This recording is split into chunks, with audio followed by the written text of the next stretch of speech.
Ipinasara ang isang ilegal na punerarya sa Santa Cruz, Maynila. Napisto ang tambak ng mga bangkay kasama ng mga nakatira sa isang bahay. Nasa frontline ng balitang yan si Ian Suyo. Pinasok ng mga tauhan ng Manila Health Department at Manila North Cemetery ang isang punerarya sa Santa Cruz, Maynila. Inireport sa kanila ang puneraryang ginagawang opisina, morgue at bahay. Kung nasaan ang kusina, naroon din ang morgue. May mga bangkay sa sulok. Nakita rin ang isang bangkay na naka-body bag. Wala sa cold storage kahit hindi pa na-eembalsa mo. Malinaw na paglabag yan sa samut-saring Health and Sanitary Code. Wala rin naipakitang kaukulang permit ang punerarya. No business permit, yung sa address nila ngayon, sa ginagawa yung no sanitary permit, walang mga health certificate yung mga tao. So illegal yung ginagawa nila, may illegal morgue. Wala po doon dahil health hazard po yun.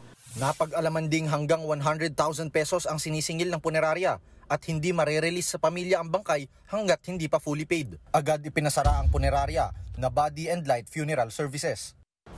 Kakagaling nga lang natin sa mismong punerarya nitong Light and Body Funeral Services at nakausap natin yung ilang mga tauhan pero tumanggi silang humarap sa camera. Ito yung mismong nagsisilbing opisina, tirahan, pati na rin morgue, yung loob ng parlor na yan, ng funeral parlor na yan. At ayon nga sa mga otoridad, 10 bangkay o cadaver ang nakuha nila.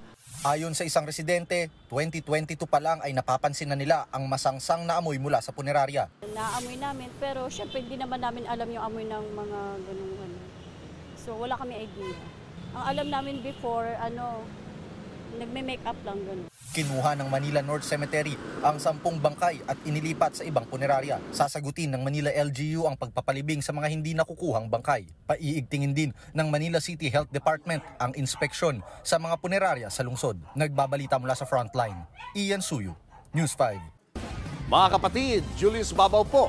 Para sa komprehensibo at makabuluhang balitaan at talakayan, mag-follow at mag-subscribe na sa social media pages ng News 5.